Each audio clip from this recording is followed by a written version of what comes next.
All right, good evening. We're going to be starting off tonight. The first thing we'll do is stand for the Pledge of Allegiance. I pledge allegiance to the flag of the United States of America and to the republic for which it stands, one nation, under God, indivisible, with liberty and justice for all. As you know, tonight is the First Selectmen's Charter Required Joint Meeting after the budget goes down. I'd like to introduce our cast here, our council members, our finance members, our Board of Education members. If you would sit up here, please, Ms. Kansky and Mr. Unger.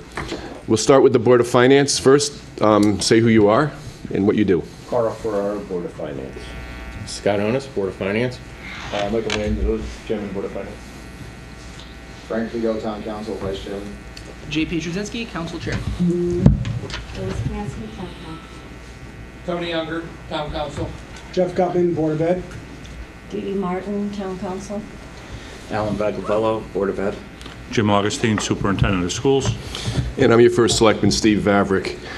As you know, the reason why we're here tonight is because the budget that we put out on April 1st did in fact go down. This meeting has to be done by charter. It went down by 229 votes, and again, that's why we're here. The main thing is that we felt, Mr. Augustine and I felt this was one of the leanest budgets we've ever put out. It had a lot of bang for the buck as far as some services and things that we need to do.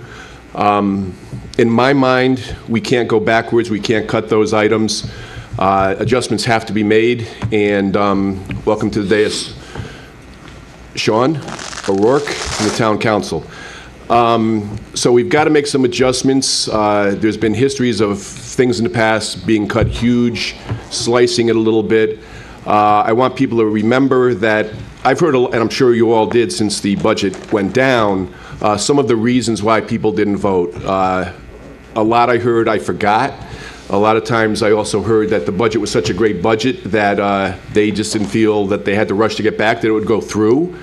Some people felt we don't get enough services as it is, which I don't understand because now you want to actually cut those services. Another one that came up was the fact that that people think that we're one of the highest tax towns in the area, which obviously you know is not true. Our mill rate increase is one of the lower ones that has been out. Even with this one going through this time, it'll still be lower than most surrounding towns. We'll never be a Shelton. And, that's just the way it is. Shelton's mill rate is, I believe, 22 and change. We haven't been that way since probably the early 80s. So we can never be there. But we are very competitive with the surrounding towns. We're lower than a couple of our surrounding towns. And I think we are starting to get a bang for our buck. We're seeing our roads getting fixed. Obviously, we're seeing our roofs getting fixed. And that's important to a lot of people. New to the dais also is Debbie Heim from Town Council. So what I'd like to do is go around the room with your elected officials first, starting off with the Board of Education. And if you have any ideas on what you'd like to see reduced, added, kept the same. But we'll start with Mr. Vaglavella or Mr. Gutman, whoever wants to go first. Go ahead. Go ahead, Jeff. Well, I personally think that if I was in your position at this point, I'd be putting the budget out. I wouldn't change a thing. I agree with you. It's a very lean budget. We have a lot of infrastructure things that are in the budget because, let's face it, buildings are falling apart around us. Thank God we're working on the roofs here. I mean, we don't want people to be working in conditions that are unfit that people wouldn't want at their homes, so why should we expect people to work that way or kids to go to school that way? So personally, I wouldn't change a thing. I'd put it out just the way it is. Okay. Before Mr. Vaglavella talks, Christine Casella from the Board of Ed has joined us. Mr. Vaglavella.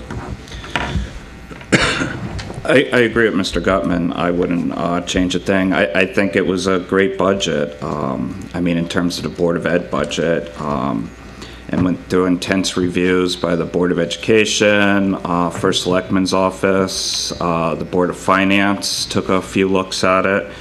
It's a very fiscally responsible budget. We came in at 1.84, while a lot of towns were coming in 5% and over 5%. The budget maintains class sizes throughout the district. We were reducing teachers, because I hear people questioning, well, why isn't the school budget dropping because of the declining enrollment? Well, this year we're reducing 4 teachers, and since 2005, we reduced 32 teachers. So yes, we have been keeping up with the declining enrollment. And I mean, the Board of Ed costs go up. We have energy costs, textbooks, paper, Board of Ed bills, unfunded mandates like the teacher evaluation system was a huge cost driver for us this year. Common Core state standards, we had to invest in new textbooks, teacher training, professional development. You know, and despite all that, we came in at 1.84. And, you know, the Board of Ed has been coming in low the last couple of years. So I think it's a good budget.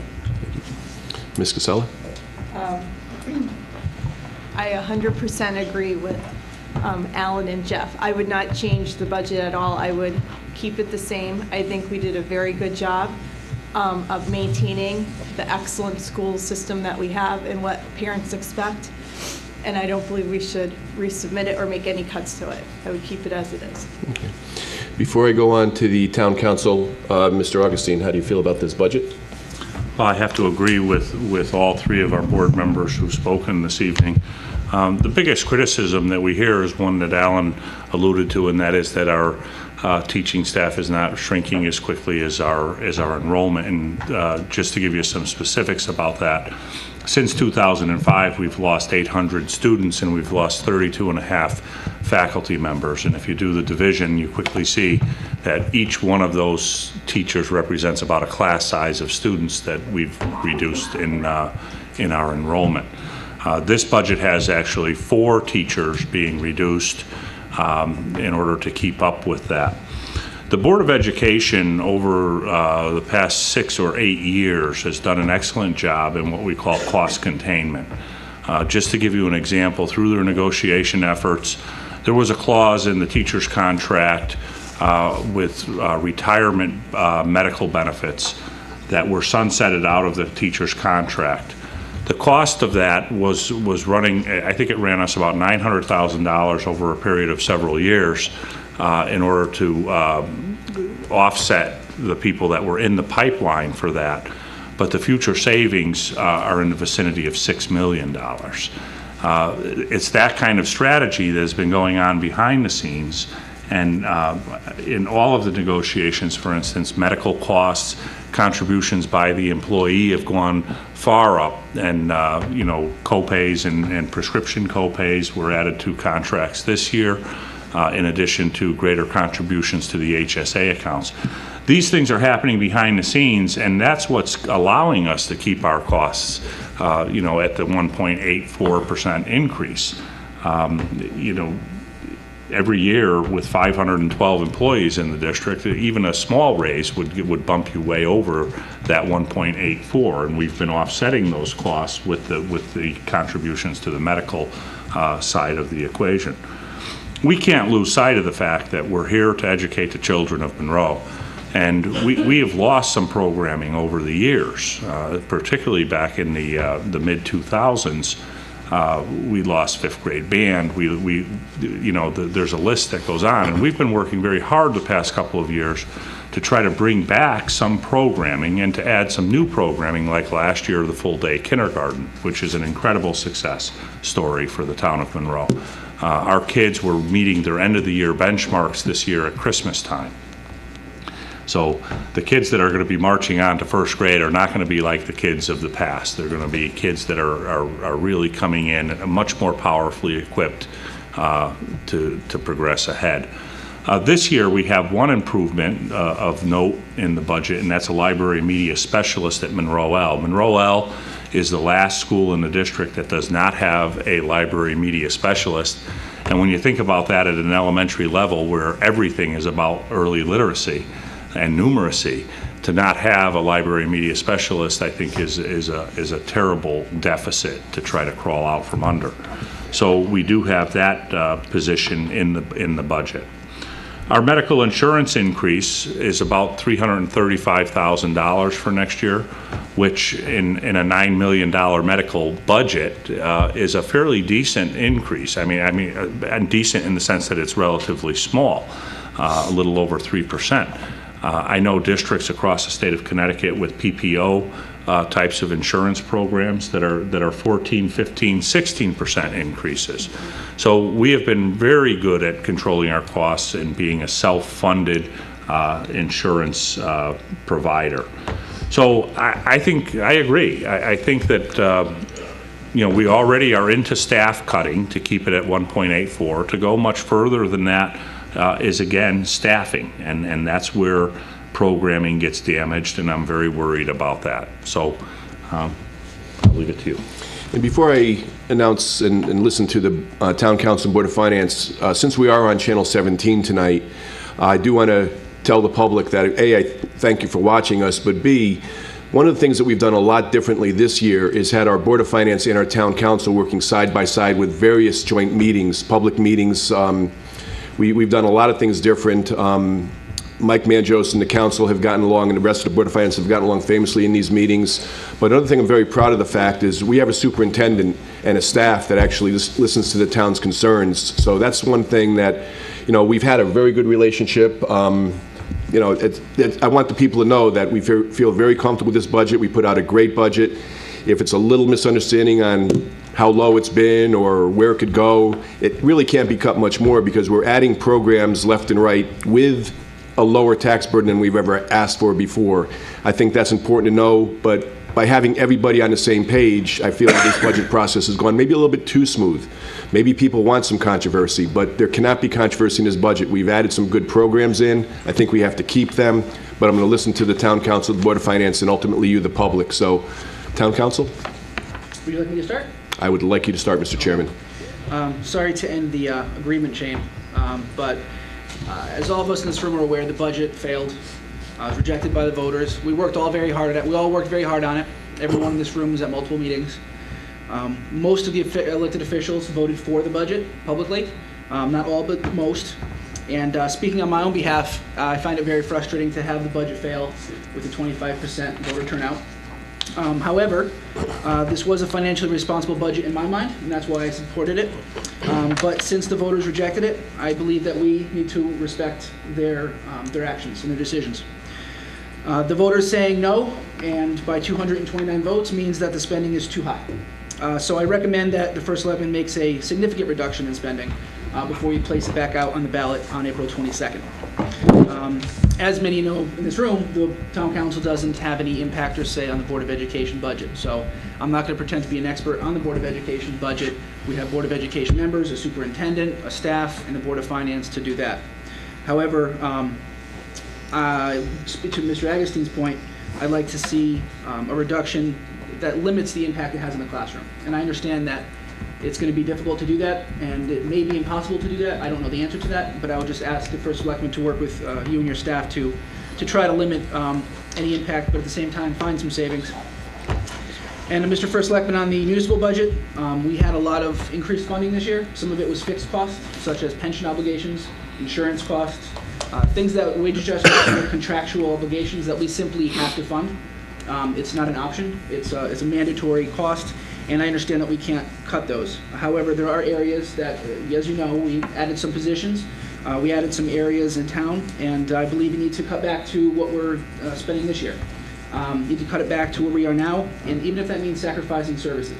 I know many residents don't exactly have a very positive feedback when it comes to services provided by the town, but we need to understand that in order to fully staff the town hall, it costs money, and that costs taxpayer dollars. So I would recommend that you go through the budget very carefully, especially in the area of public safety. As you know, we increased the dispatch staff, we increased the school resource officer staff, and public safety is one of the tenets of municipal government, and it's very important that we support that.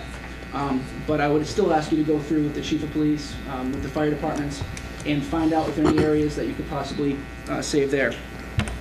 So what it boiled down to me was, what do we want to do as far as referendums go? Do we want to continue the practice of one and done, 2, or do we want to go back to the 4 to 6 a year? I know I'd rather see this budget and process end sooner than later. And I think in order to do that, we need to make a significant cut. I think that cut needs to be in the area of $500,000 to $750,000. I know that's not going to be easy, but I believe that in order to get the budget to pass, I think we need to really significantly reduce the impact to the voters and ask you to make that adjustment. That being said, if you make a small adjustment, I would unfortunately predict that we'll get back to this table in a week or two. So that's all I have to say, Mr. Selectman. Thank you. Thank you, Mr. Shazinski. My turn? Unless, whatever you'd like, Mr. Lito, Mr. Vice Chairman. Well, that's nice. I'd like you to say that more often. I'd be happy to give my comments. Since the budget, it's been up and down for me. I've been filled with lots of mixed emotions. A lot of you in this room, I've spoken to you, and initially, my feeling was the same as Board of Ed. It was a good budget, and I initially thought that we should be confident in that budget and put it back out. But after some thought, some serious thought, I think I'm more inclined to echo the sentiment of Mr. Shazinski. And essentially, I think this is an opportunity this evening for us. Again, there's lots of mixed emotion. I think there's optimism because I think the public needs to be educated about the strides we've made in the budget process. This year was a very different year. I've been outspoken in years past about the budget process and my disappointment with the budget process. And from a council standpoint, feeling that when it came to our vote, we were somewhat unprepared to make the vote or uninformed. This year wasn't that way. We had a very transparent process. We had a collaborative process. All of our meetings were conducted jointly with the Board of Finance. I thank the Board of Finance for that. I think all of us on Finance and Council have been of the opinion that it was a very good process, and we'd like to see that continue. It also was a very bipartisan approved budget. So again, I want to point out to the town that this process was very different from years past. And because of that, I think all of us were very confident in the budget that we put out. But that's where the optimism stops. I think, I don't think, I'm very disappointed in the low voter turnout. But I'm more disappointed in the fact that personally, through 5 or 6 town council budget workshops, a number of other meetings, I know Board of Finance had 3 to 5 budget workshops. I know Board of Ed had a number of budget workshops. And again, whether or not anybody out there voted for me or not, I'm here to work for you. I sit on town council, and I think all of us on council, the Board of Finance and the Board of Ed as volunteers, we want to work for the town. We want to make the town better. But we can't do that without input from the public. We can't do that without input from the citizens. So what was most disappointing to me was the fact that I think in all of, speaking personally, but in all of the meetings that we had, which is about 10 meetings relative to the budget, we may have maybe heard 2 or 3 comments from the public. And in addition to that, I didn't receive any personal emails or many conversations relative to specific areas that we should be looking at, that we're concerns with. And to be honest with you, I thought that was a good thing, because I thought that the public was aware of our new process, our collaborative process, and I thought that people really were able to see the differences that I was experiencing and I was seeing, and I was wrong. So to take my thought process in a circle, like I said initially, and I still feel this way, I feel it was a very good budget. I think it's a lean budget. I think a lot of the drivers there are unfortunately contractual, and we know that the cost of living does go up. It's gone up for all of us, and unfortunately, a lot of the cost increases, the budget increases, are for things that we couldn't control. But I think by doing that, we're rewarding the apathy. we're going to reward voter apathy, and that's not something I can stand behind. I think the way our government is set up is, and especially the town of Monroe's government, is we have a process. We have a process where the citizens of the town are allowed to come out and vote and give us their input as to how they feel about the budget. And it's unfortunate that we had such a low turnout, but those that did turn out, I think their voice needs to be heard. And I heard it loud and clear. The voice was to make significant downward adjustments. I really wish it wasn't this way. I wish we had a better understanding of the pulse of the town by having a better turnout.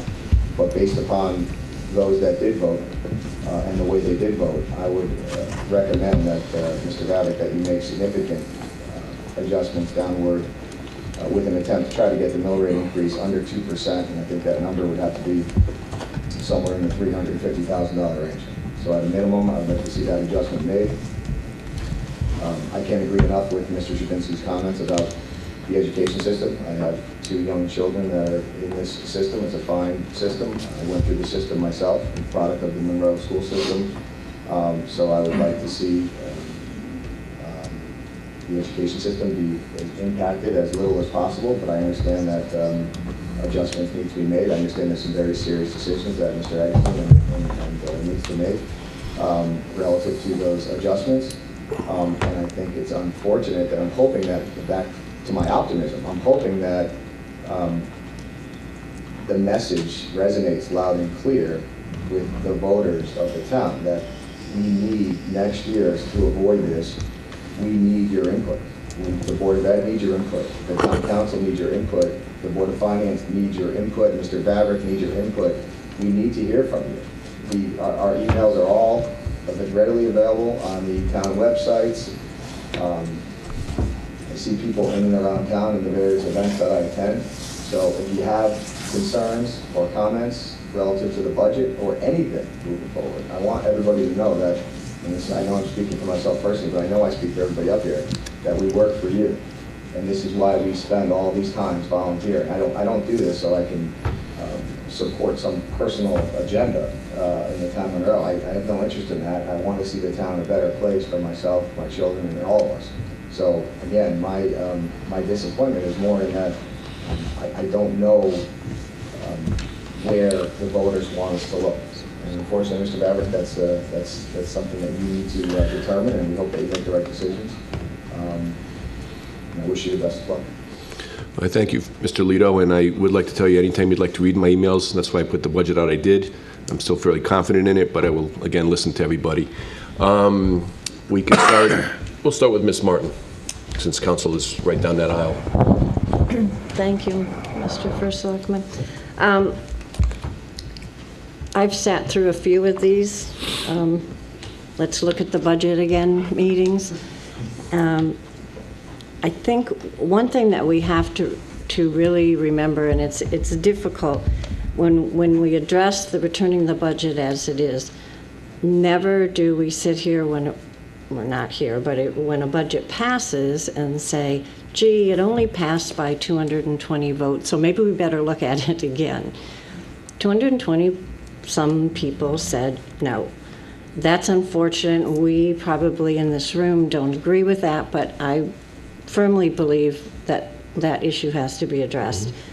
I also have a somewhat unpopular opinion that to not vote, in my mind, with some massaging is essentially a no vote. Now, I know a lot of people don't agree with that, but through the years as I've watched this process, because of the procedure that we have of referendum, and if it's defeated, then traditionally it is reduced. That's your prerogative.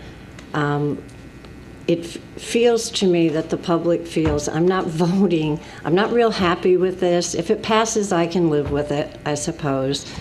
But I'd kind of like to see it reduced, so if it's defeated, which may perhaps happen, then I'm not voting, and then it'll go down, and then I'm going to be happy with that. I think there's some, I truly feel, although there is disagreement, there's some validity to that. So I feel you do have to make some reductions. Areas that I would like to look at, I can't give you a number, but we did try to move some town departments by adding a few part-time positions, that kind of thing. I think perhaps we have to take a look at that, see if they can do without there. So part-time positions on the town side, I think it's sensible to go back and look at, since this budget was put out, are there any savings that have happened in fuel accounts, that kind of stuff that you can use. I believe that because it is so low now, and it has been for the past number of years, I would like to see you leave the education side of the budget intact. And I think finally, again, I'm not going to do a number, but I think it's imperative that you let the public know, if they're listening, exactly what would happen when a budget is reduced. Specifically, what would happen, what departments cut, what services going to be lost, so that there's full disclosure on, if this is a decision that's made, this is the consequence.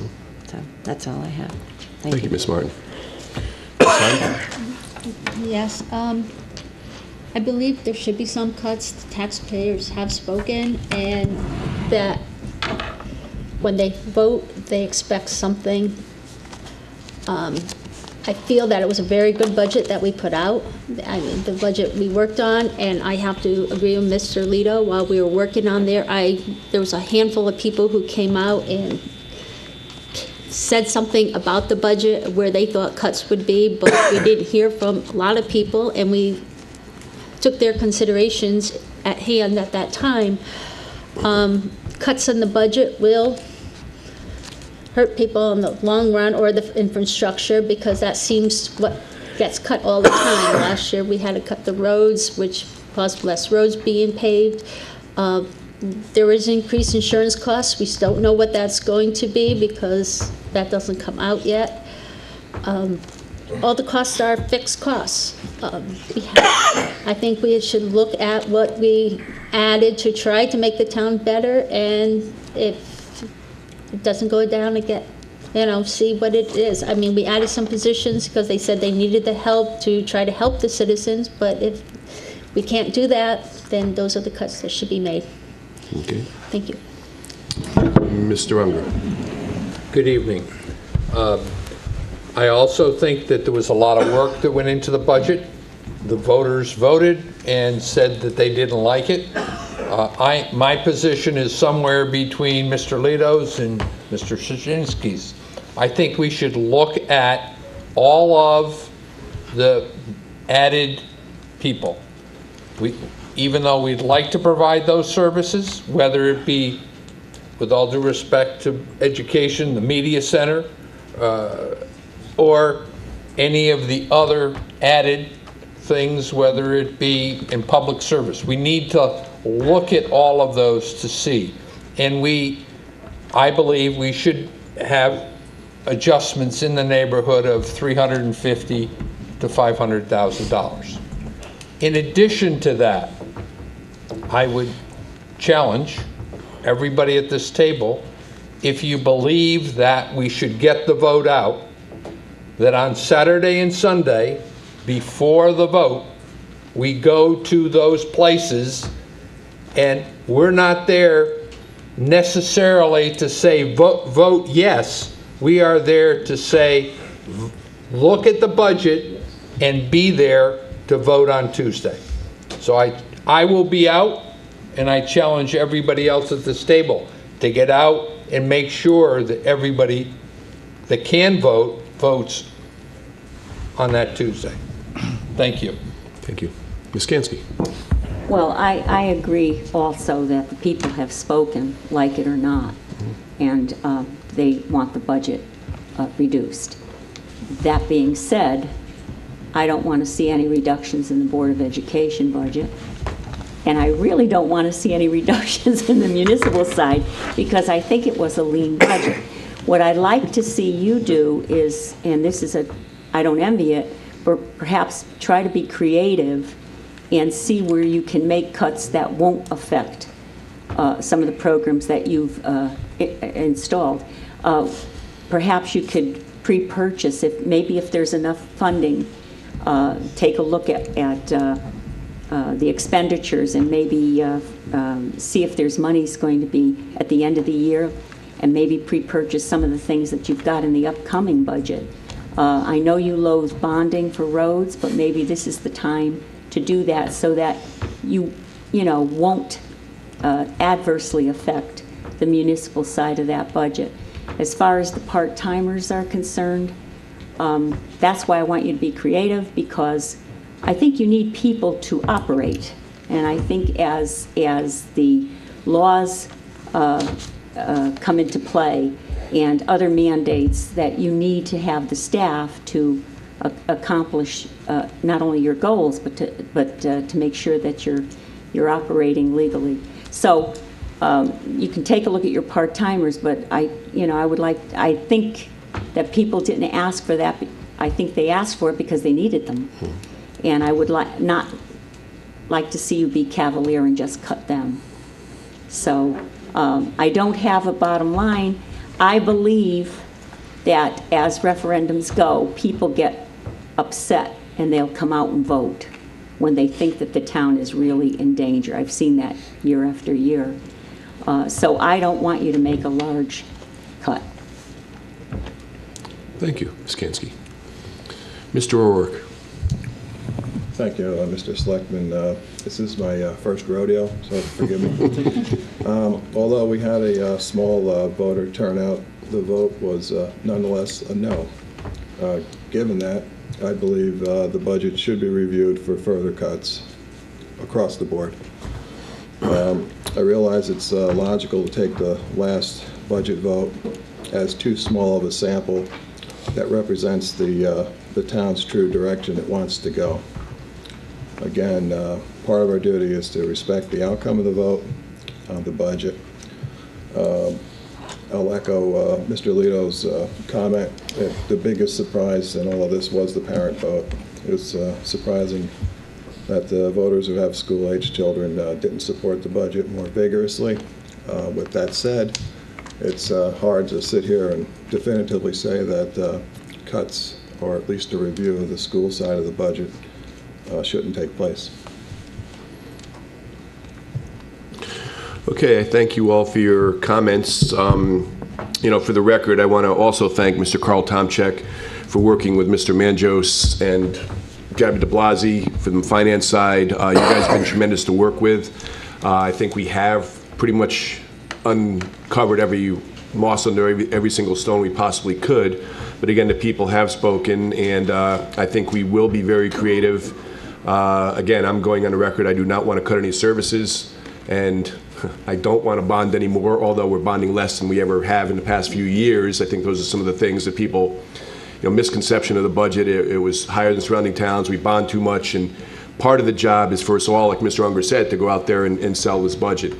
For most of you, hopefully you're not getting tired of seeing me, but most of you see me at all your events and pretty much everything I can get to, and I actually sat at the polls all day long. I actually had a student mentor with me, and he found this process pretty amazing, that we actually elect people to go out and put a budget together.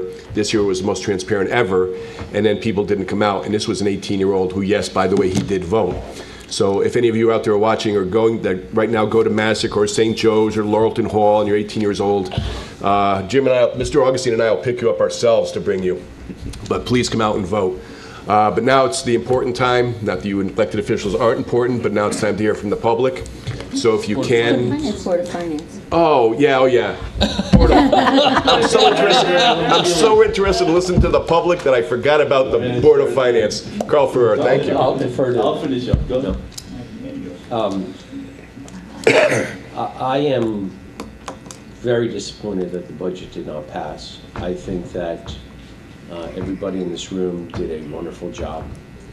I think we all worked very hard.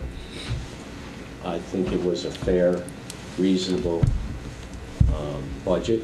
It was one that I supported. This is my first time through it. I would encourage the public to become more involved in the process. I did not get any emails from anyone from the public about the process, which, being my first time through, I was very surprised. I know that we all have our work cut out for us in presenting something new, and we will do that. And that's it. Thank you, Mr. Ferraro. Ms. Otis. So I'm going to echo a lot of the themes that everybody's already talked about when you get like 10th or 11th or whatever down the line. 12? Thank you. I'm not a numbers guy. It pretty much becomes the same thing. It's very tempting to say, don't change anything. We all know what a good budget it is. We know how hard we've worked. We know how well we've worked together. But maybe we're all in a dark room patting each other on the back saying, gee, what a great budget. When it went out to the voters, if this was a presidential election, it would have been a landslide. So it went down fairly big when you look at the percentages. The discouraging part is exactly what Carl said and many other people said. The turnout was discouraging. People involved in the process, the public, was discouraging. Attendance at the meetings was discouraging. And that's the painful part, because we thought we really had it down this time and had a good process in place, which moves you to the next thought process and something else other people have hit on. No news is bad news in this case. Not voting is basically a no vote. Steve, I think you put it very well in the beginning. There needs to be some controversy created to get people excited, to get the yes people coming out to support it. What drives that, I don't know. Is it 500,000? Is it 200,000? I think it's somewhere in that ballpark. But there needs to be excitement and controversy, and no more no news is bad news. There's a cost of not voting, and the cost of not voting is a good budget going down. So there needs to be cuts of the magnitude to get it into the low twos. 199 might be a little aggressive. Just to get the yeses out so we can move on and have a budget. Thank you. Mr. Manjos. Sorry, I forgot all of you guys. That's okay, I don't take it personally. Again, I think everybody's hit on all the interesting topics. I think the thing that I focused on is I feel like it was a responsible budget. And I say a responsible budget because, it's very easy to take this budget. I could cut you $500,000 in this budget in 2 minutes. Mm-hmm. Underfund our pension, underfund our medical, underfund our roads. We did it for years. And we still have big increases, but we can do it. It's really easy to do. The problem is, when we have contractual obligations, we need to fund them. I look at the Board of Ed, and I'm looking at his numbers going, okay, teachers have a raise. If you look at the raise the teachers got, and you look at his 1.84, which I still propose bringing down a little bit, it's obvious the Board of Ed are making cuts. And anybody does, you don't need to be a math genius to figure out that, the existing teachers are making a little bit more money, which they deserve, and suddenly there are other cuts being made. We have a declining enrollment, but unfortunately our overhead doesn't go down linearly. It costs the same to heat the building, it costs the same to clean the building, whether you have 500 kids in it or 400 kids in it. That does not change the numbers. So the math starts becoming difficult. We went through things in detail this year like we never have. We went through medical with a fine-tooth comb. We went through our bonding. We went through our vehicles. We went through detailed upon details. We went through our contracts. We have to make some estimates, but the estimates have to be responsible guesses. And to say just cut $500,000 out, which would be great, and I'm sure would fly, where's it going to come from, and what's that going to do to our financial health overall? If we cut $1 today and it costs us $3 next year, is that really a smart cut? Absolutely not. This town has done it for years. We have really spent the last couple of years building up our reserves. We have improved our transparency. We are working very hard to improve our credit rating. You hear of all kinds of towns around us, and nobody else speaks about this, but one of the things that Moody's looks at is, are you responsibly funding your budget? Is your pension funded? Our pension's up a lot this year. Last year, town council made a proposal to cut our pension. We wouldn't do it because it would have cost us 5 times as much. And yes, our pension costs are expensive right now. But those are the agreements the town has made. Now, every contract we're going through, and I'm sure people have heard, we're having some bumpy contract negotiations right now because we are digging into long-term costs. And that we will do. But once we have those costs fixed, we have to fund them. And we have to fund them responsibly.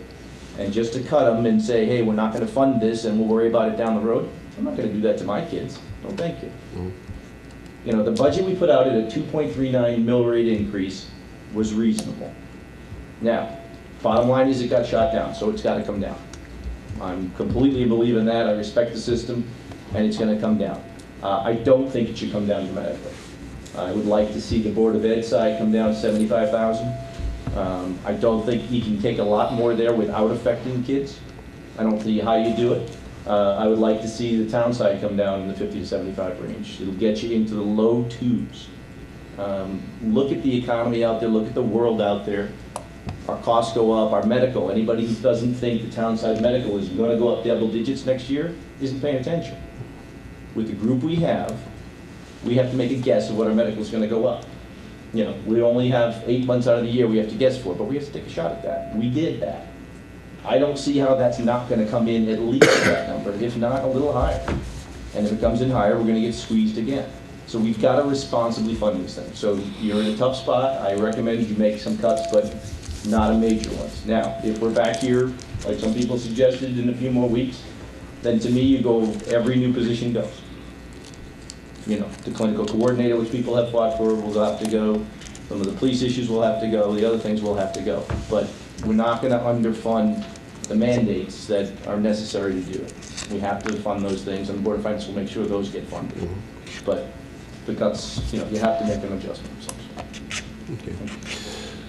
And the one thing I think you're hearing tonight is, as a town, we've collectively kicked the can down the road for many, many years. Things that used to cost $1 are now costing $3 and $4. But I think what you're hearing with this current group of elected officials, again, bipartisanly, that we did put out a good budget. We did delve into every possible area we possibly could.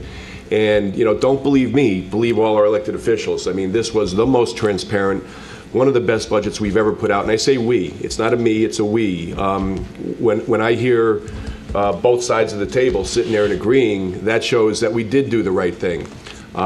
People didn't come out and vote, so again, we got to do the right thing. I honestly believe the next budget we put out will be to and through. I think we've done a good job. The days of having people not trust your elected officials in this town, I think, are pretty much over. We've just got to make sure that we work very hard to get everybody out there to vote, or unfortunately, we're going to have to go back and do what we used to do and basically just said, see you later, bye. And that will, as Mr. Mangione said, put that on to our children. And I see a child here tonight. I'm sure she doesn't want to be mortgaged out, but you know, we're going to do a good job with this budget, and we need your support on April 22nd. But before we get that support on April 22nd, which is a Tuesday from 6 a.m. to 8 p.m. at your polling spots on April 22nd, public participation. So please come up to the microphone, state your name, your address, and you have 3 minutes. First time around.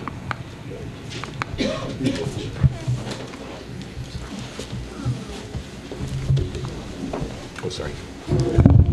Hi, good evening. Thank you. My name is Tom Halligan, longtime Monroe resident, and yes, that's my 5.5-year-old daughter who is in kindergarten.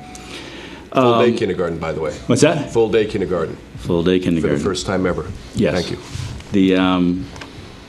I'd like to say I'm a fan of the school system. I'm a fan of what everybody is trying to do.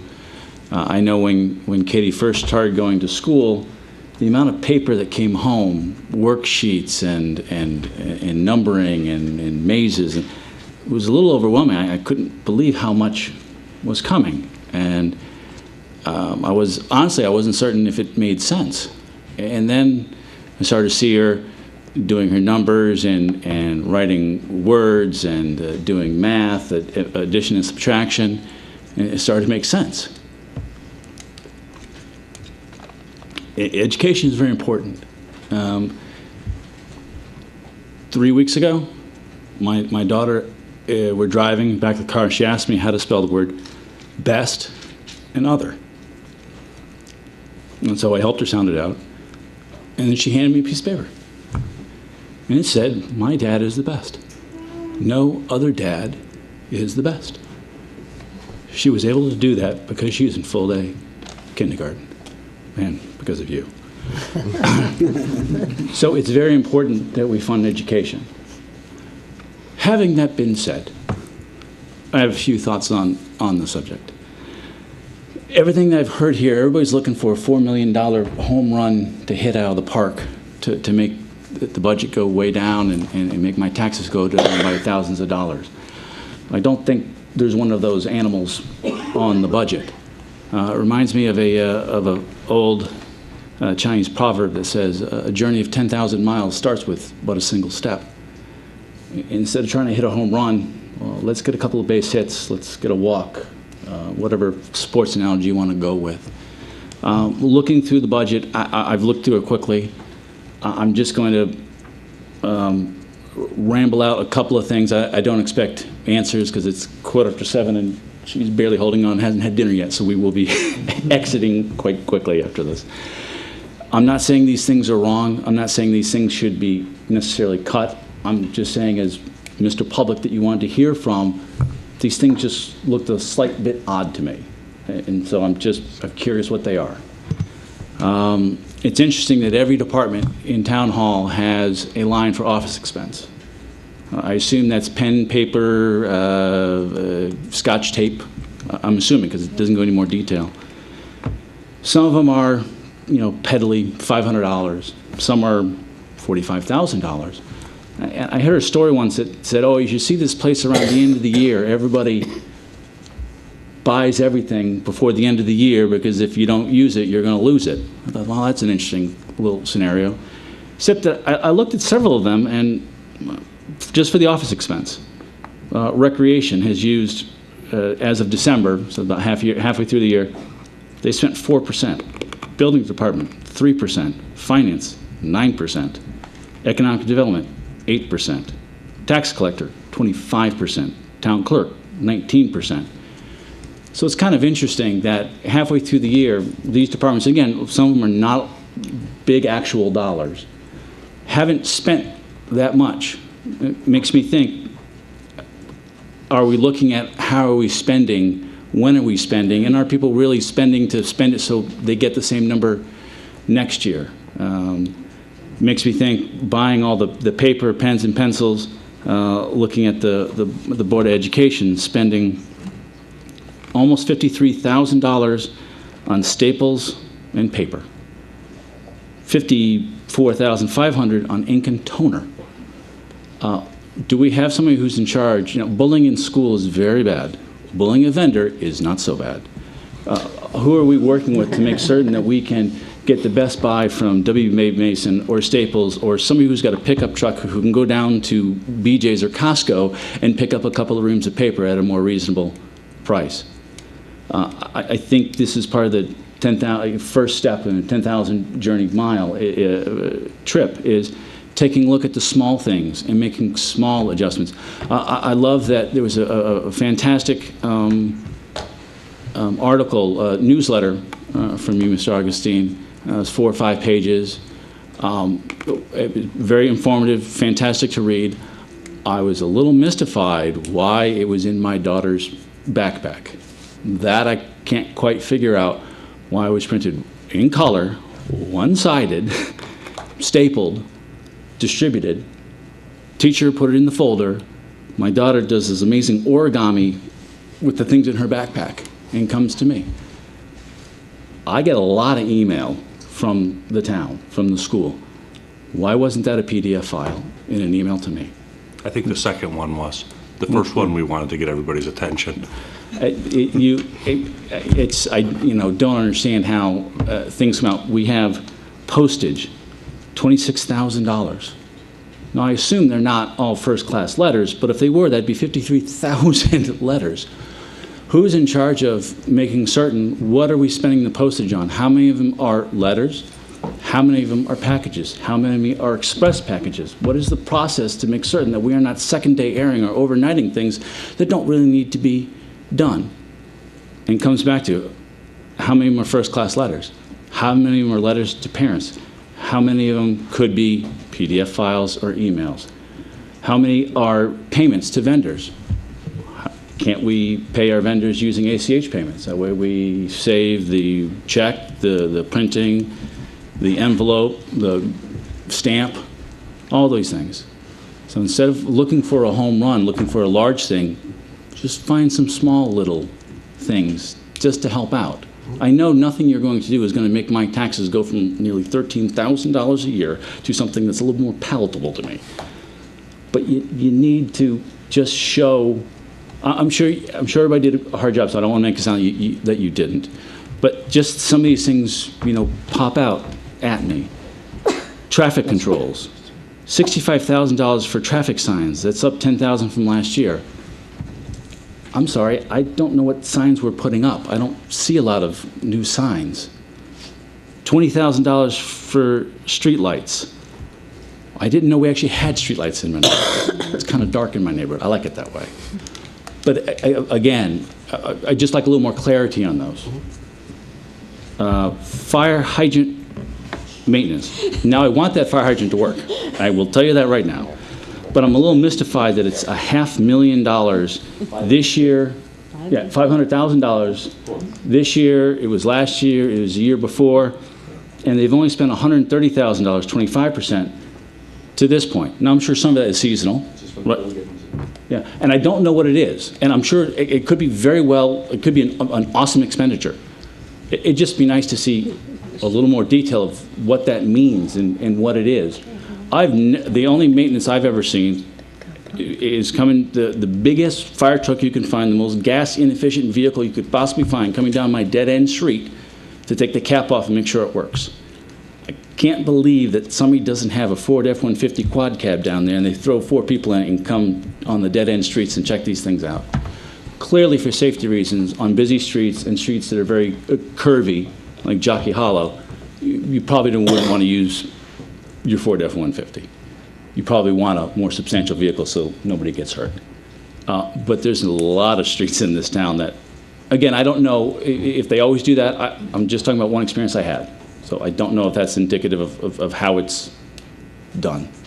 So in closing, sorry, one last thing.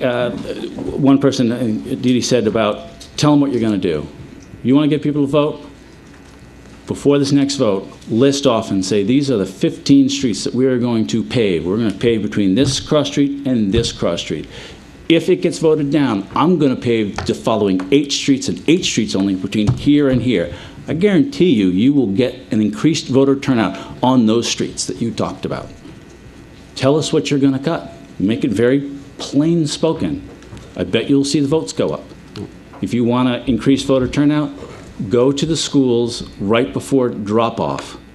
I had Katie come and help me vote so she could see the process and give the address.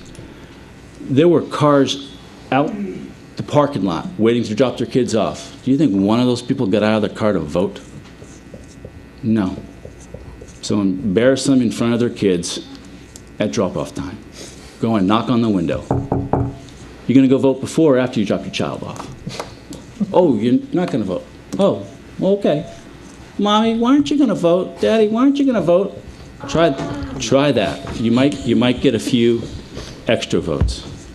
So in closing, I'd just like to say, I don't know what the right number is, but I think if you take some small steps, if you can just be the best Board of Ed, Board of Finance, First Selectman you can be, put out a budget that can get passed, we can get the services, education I believe is the best, and give some other father next year the opportunity to dethrone me as the best dad. Thank you very much. Thank you. Thank you. And thank you too, Katie, for being so nice. Mr. Vavrick, I'm sorry, before you call up somebody else, I have to leave, so I just didn't want to walk out in the middle of someone's thing. I want to thank everybody for this meeting and for coming, all the public and all the teachers that are here, but I have to be somewhere. Thank you, everybody. Good night. Thank you, Mr. Gutman.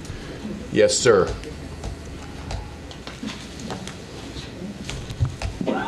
Steve Kirsch. I have a set of prepared remarks, but listening to the gentleman, what? Address. 35 Applegate Lane. Listening to the gentleman before me, have to say that he exemplifies the problem that we have in this town. He sat here and listed a whole bunch of things that if people had gone to the meetings, they would have heard. And the problem is, there's no way for any of you, no matter how many meetings you have, no matter how well you work together, to get to every single voter and explain to them that this town buys through a consortium. The Board of Ed buys, the town buys. There's no way for everyone in this town to understand what goes on if they're not going to attend meetings. Now, why do I get to say that? Because I attended all the meetings. I was, and Mr. Manos is sitting there shaking his head. I was the only citizen at large that attended the Board of Finance budget workshops. I was the only citizen at large that attended the 2 joint meetings of the Town Council and the Board of Finance. And I am not an expert on the budget. And I will never be an expert on the budget. I attended Board of Ed meetings for 18 years. I'm not an expert on educating children. But what I can tell you is, you cannot get the citizens of Monroe to understand what goes on in a $70 or $80 million budget at the level that this gentleman's talking about, if that's what's necessary for people to come out and support the budget. So, having said that, I'd like to suggest that the budget be submitted without any changes other than technical changes such as new or better estimates. And I have a number of reasons for that. Number one, the low turnout, one of the lowest number of no votes in referendum history, the 3rd lowest margin of defeat in town history through the automatic referendum process. The vote is not a significant call for change. There's no way anyone can say this is what the citizens wanted in terms of dollars. I've been told by elected officials that there were people that were spreading false and misleading information to citizens. We've seen that happen in other recent issues that have come to this town, so I'm not surprised. It's been noted already there was virtually no public attendance at the budget workshops. And what's worse, there was no press coverage either. This means that the voters were not well informed about what is in the budget or why. That's simply a fact of life. We have been told by various elected officials via published letters and again here tonight that this was a budget that was scrubbed and made up of necessary items. If so, then what is the logic that would say to reduce it? Does it really make sense to make changes after all the work that went into creating this budget? I don't think so. 5, we just elected or re-elected 19 of the 25 people, most of you around this table, that created this budget. From the Board of Education, 5 people, the Town Council, 9 people, the Board of Finance, 4 people, and the First Selectman. Every one of them received more votes than the number of no votes in this referendum. Elections should have consequences, and the town budget should be one of them. You put it out, you worked on it, and that's what the people should be getting. Number 6, the current process provides no indication about what will make a no voter happy. In fact, we have evidence that many people will vote no regardless of what the situation is or what changes are made. Therefore, I would suggest that the focus should be on turning out people to vote yes, rather than making reductions because some people voted no. Lastly, regardless of what course of action you choose, Mr. First Selectman, please tell us what will happen and what will get cut if the budget fails a second time. Each time we vote in a referendum, we know what the impact of a yes vote will be. We know what items will be funded, and we know what the impact will be to our personal finances. What we don't know is what will happen if we vote no. The voters of Monroe should know both the impacts of voting yes as well as the impacts of voting no. Thank you very much. Thank you, sir. Anybody else? Sir, come up, state your name and address.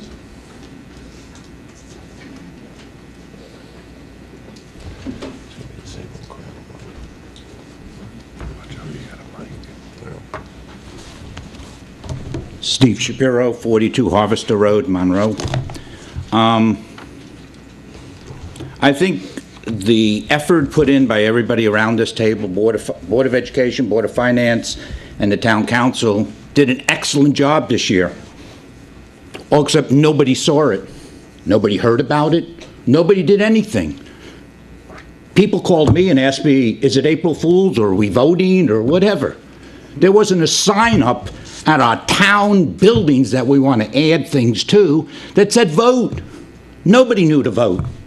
Seriously, you all sat in the rooms, built this great big stadium, built it in Elcom, but you didn't tell it was built.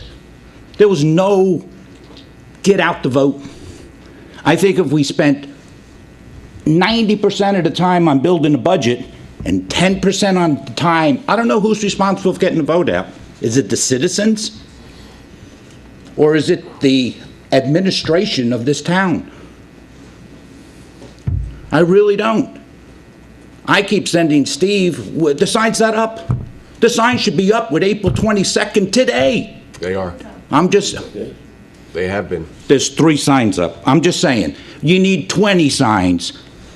Take $10,000 and buy $10,000 worth of signs and put them all over town.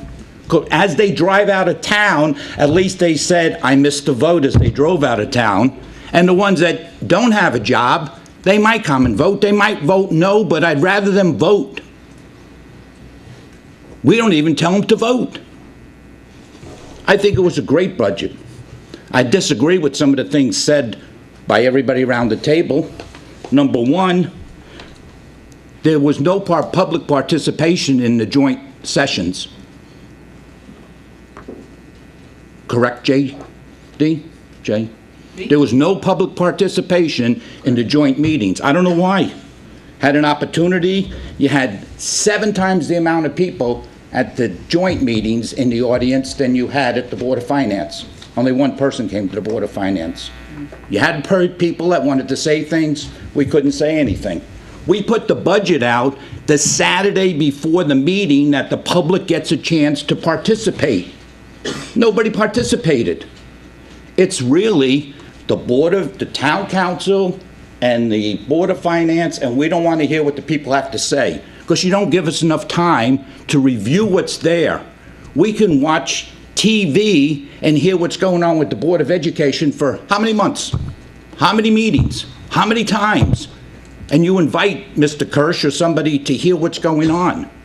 I think it's our own fault as a town that we really have to reassess and get a committee on what's going to get people out to vote.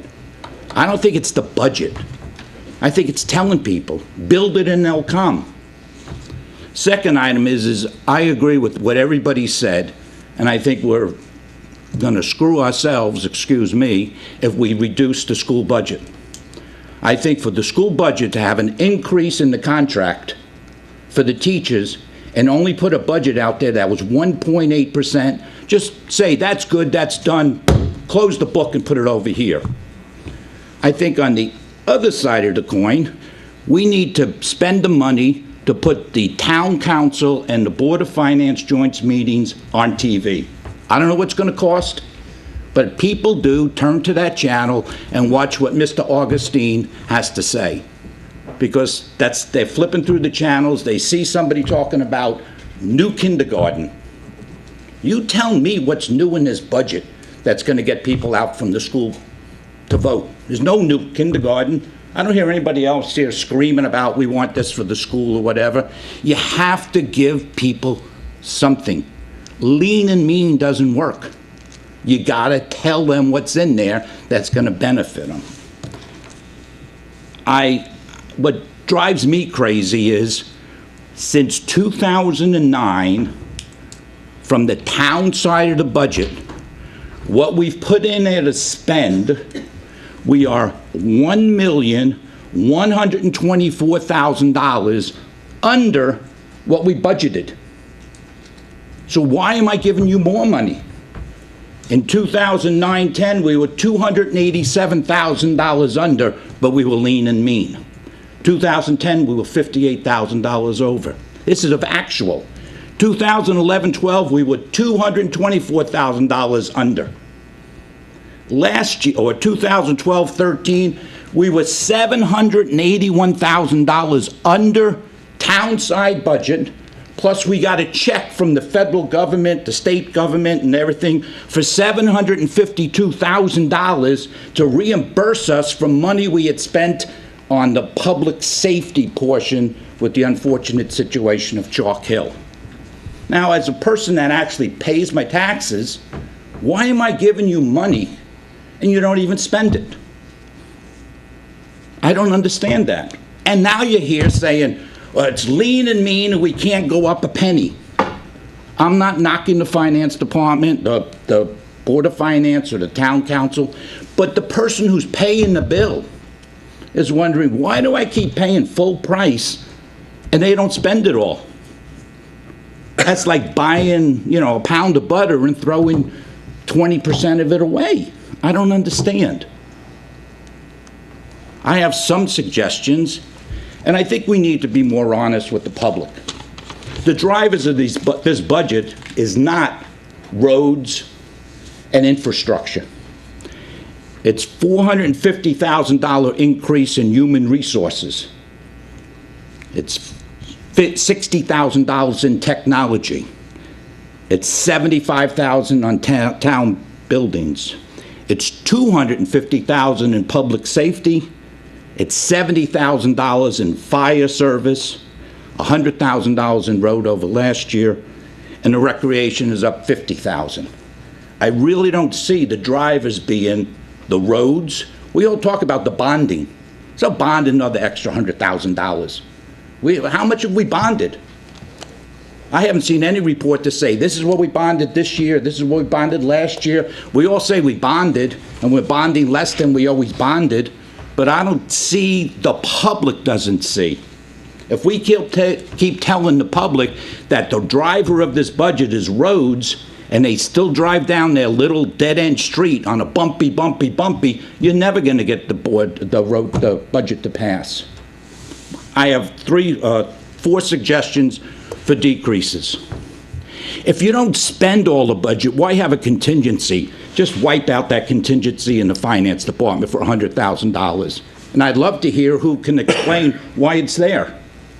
Why have a $100,000 contingency if you don't even spend what you spent last year, or the year before, or the year before that? Maybe I wasn't at the meeting that explained it, but it's $100,000. Maybe you're scared of Carl, but I'd love to see him explain what it's for. I take $100,000 out of roads and bond $100,000. You want a yes vote? You did it once before, do it again. And I take $100,000 out of public safety. I really would. It's gone up $500,000, and I know we have SROs. I never heard why we needed that extra SRO. I don't have a kid in the school. I'm not against it at all. But was there something that caused us to add the extra SRO? And I think I've got the right terminology. I never heard the explanation. I think it's good. I think we want it, we need it, we have it. Can we afford it? Was there something that was bad having one uniformed officer covering 2 schools? Maybe it's not good. I don't know. And every year, if you would tape these budget meetings, you'll hear the same department head say the same thing. I would take that tax collector line and that $45,000 that he never spends on whatever forms he buys, that he says he buys at the end of the year, every year, and he never buys it, and I buy it for 3 years. He's never spent more than $29,000, and the budget's $45,000. Yet he's the only person on the town side of the budget that has taken action to save money by putting the bills together into one form. Now, I commend the school department, the school Board of Education, and the superintendent. They've taken steps in their budgets to save on programs. I think we're a fool on the town side if we eliminate any of the things we're adding, like the clinical person. You want people to vote no? You wipe it out, you'll have twice as many no's, because they'll come out and say, no, we want to put it back in. I think we got to look at big things. $100,000 in contingency, $100,000 in vote, in roads, $100,000 in the police department, and say $10,000 or $20,000 in the tax collector, and I think you got your yes vote. That's if the superintendent of schools will scare the people into voting. That means telling them that if you don't come out and vote yes, no band next year, no choral, no football, no nothing. You want to get the people out there? Hire some coaches that are going to tell the players that if your parents don't vote, you might not start next year. But tell them we're not going to get any new uniforms. I think you got to scare the school people into voting. Now, this is easy because everybody in this room voted yes. I hope. I don't know. But the problem is we need to get out there. I think I talked to Mr. Vagliero last year. You got to get the coaches, the teachers, the kids, if they want their school to be number one. I put the challenge to the robotics. Ask them how many of their parents, if they're going to take the trip. I think more has to be done to tell people. We used to fill this room up with hockey parents every single year. I don't know who's ever been here, but it used to fill up. They come with their hockey jackets and their sticks, and that's how it used to be in this town, because every year we were eliminating hockey. And they'd come out, and everyone would come here and say, "You eliminate hockey?" And we'd say, "Just tell the rest of the parents to vote yes." We will. And they were the ones putting signs up and running around town and knocking people into the boards to get them to vote yes. We all sit on our duffs in these stupid meetings, pushing the pencil back and forth and in our office, on social media. You gotta give the person a reason to vote. You really do. In closing, it's great being a Monroeite. Monrovian.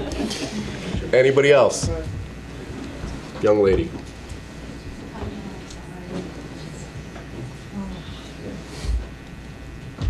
I wasn't really planning on talking today. I wasn't really planning on talking, but... Who are you and my where are you name is from? Teresa Oliar. I live at 67 Pastor's Walk. And from listening to the meeting, I have come to meetings, I just don't ever talk. In response to what we've heard, and I know it's a 3-minute time limit, but I stretched it a bit for you.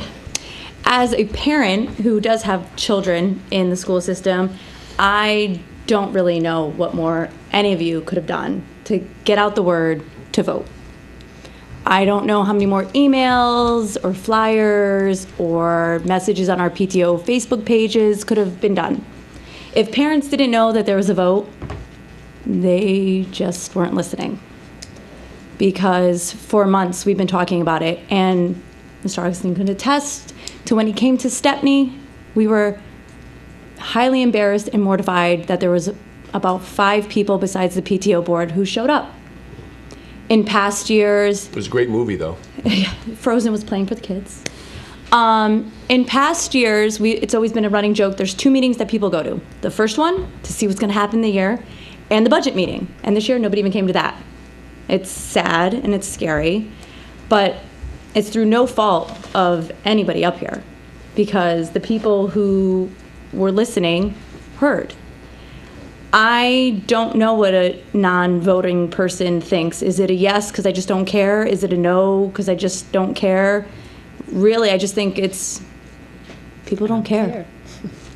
They only care when you want to take away their right to vote. Then they care. You're not going to take away my right to vote. Then I'll show up to fight the change in charter. Then I'll show up.